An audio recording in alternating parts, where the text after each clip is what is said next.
On a essayé de trouver le bon compromis pour quand même réussir à décharger physiquement et mentalement par rapport à l'accumulation de la fatigue depuis le début de saison.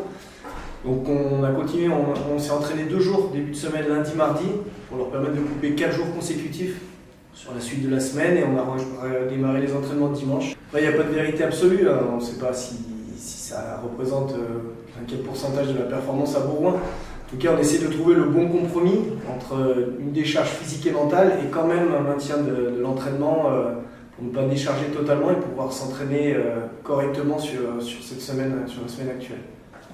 Écoute, c'est assez compliqué, c'est assez difficile à expliquer, hein. Ça fait depuis ce match-là qu'on se creuse la tête et pour le coup, tous les secteurs ont été défaillants. Donc personne cherche à se trouver des excuses ou à se dédouaner.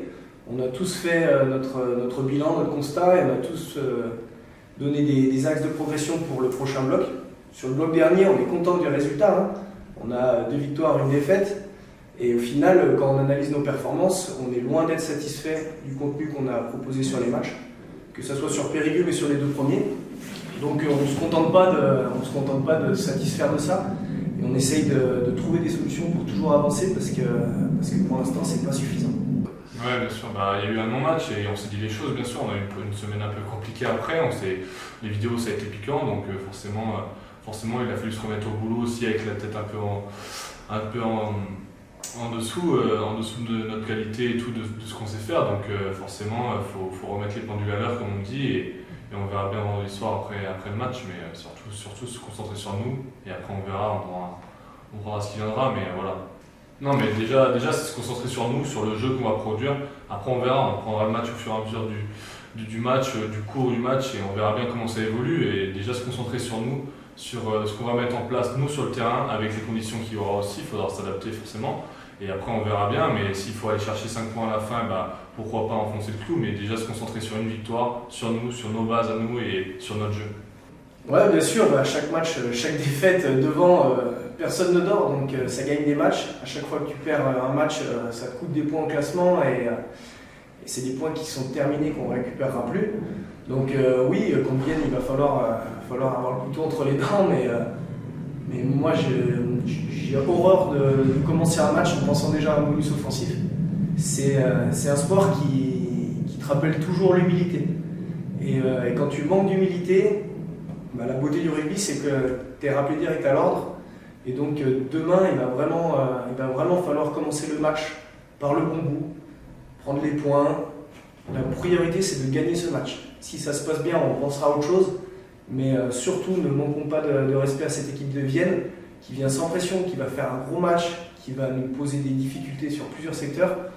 Donc le gros risque, ce serait de les prendre de haut et de penser à un bonus offensif. Et moi, je ne veux pas entendre parler de ça avant de parler de victoire. Il faut qu'on gagne ce match. Et si ça se passe bien, on verra. Mais gagnons ce match, c'est la priorité. Non, je ne pense pas que ce soit une pression particulière. C'est surtout retrouver le public, leur faire plaisir et qu'il y ait du monde qui vienne au stade et que ce soit une belle fête encore après ce match. Et continuer sur la bonne lancée, c'est sûr, au CSS, donc ça sera bien.